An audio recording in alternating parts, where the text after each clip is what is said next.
बिस्मिल्लाहिर्रहमानिर्रहीम। अस्सलाम वालेकुम वीवर्स, मैं हूं कलसूम। आप सबको कलसूम किचनेट में वेलकम। उम्मीद है कि आप सब हमेशा की तरह ठीक ठाक और खुशबाश होंगे। आज मैं आपके साथ शेयर करने जा रही हूं पेशावर की किस्सा खानी बाज़ार की मशहूर रबड़ी की रेसिपी।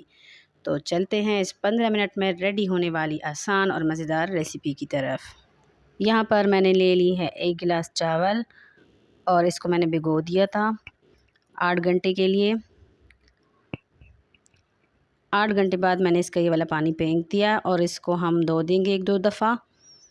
और एक अदद ले लेंगे हम ग्राइंडर जार और इसमें सारे चावल डाल देंगे और इसको अच्छी तरह ग्राइंड कर लेंगे।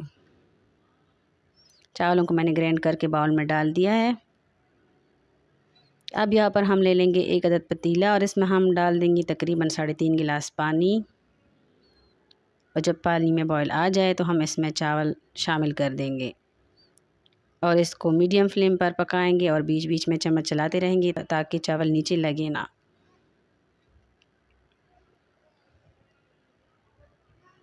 दस मिनट में चावल तकरीबन पक जाएंगे। जी 10 मिनट हो चुके हैं। अब हम ले लेंगे 1 गिलास चीनी, जिसमें से आधी हम बचा के रख लेंगे और आधी हम चावल में ऐड कर देंगे। चीनी डालने के बाद हम इसकी अच्छी तरह मिक्सिंग कर देंगे।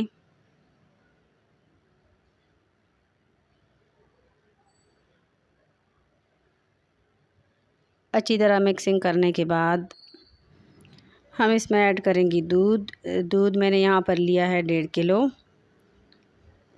दूध ऐड करने के बाद हम इसको अच्छी तरह मिक्स कर देंगे। 1 गिलास चावल के लिए आप 1.5 लीटर दूध ले लें।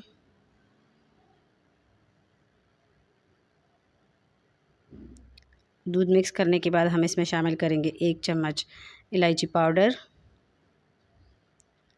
थोड़ी सी किशमिश और यहाँ पर हम शामिल करेंगे थोड़े से कटे हुए बादाम और बाकी हम गार्निशिंग के लिए बचा लेंगे।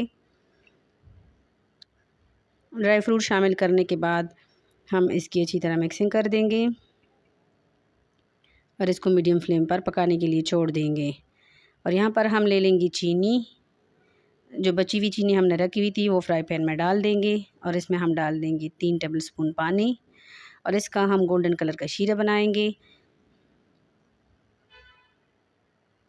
जब चीनी मेल्ट होना शुरू हो जाएगी, फ्लेम को हमने लो रखना है। इसका कलर गोल्डन हो गया है तकरीबन।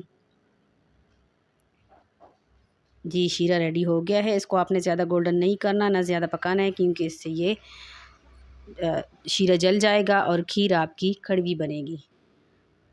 और इसको हम खीर में ऐड कर देंगे और चम्मच चलाते रहेंगे साथ साथ।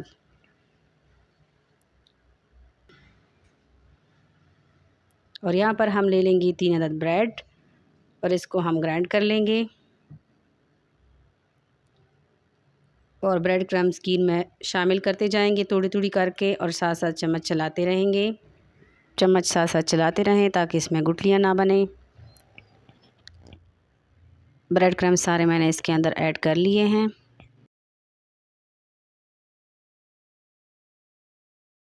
इसके बाद हम खीर को तकरीबन 20 मिनट तक के लिए पकने के लिए छोड़ देंगे। जी ये देखें 20 मिनट हो चुके हैं, खीर तकरीबन रेडी है। अब हम इसको आधा घंटा रेस्ट देंगे और फिर इसको डिश आउट करेंगे। जी खीर रेडी है। अब हम इसकी गार्निशिंग करेंगे किशमिश और कटे हुए बादाम के साथ। फ्रेंड्स, अगर आपको मेरी ये रेसिपी अच्छी लगी है तो वीडियो को लाइक और शेयर कर दें, चैनल को सब्सक्राइब कर दें और बेल आइकॉन को दबाना मत भूलिएगा ताकि मेरी हर नई आने वाली वीडियो की नोटिफिकेशन सबसे पहले आपको मिलती रहे। रब जुल जलाल आपको हमेशा शाद व आबाद रखे, हमेशा हमारे साथ रखे। मिलते हैं अगली वीडियो में। अल्लाह हाफिज़।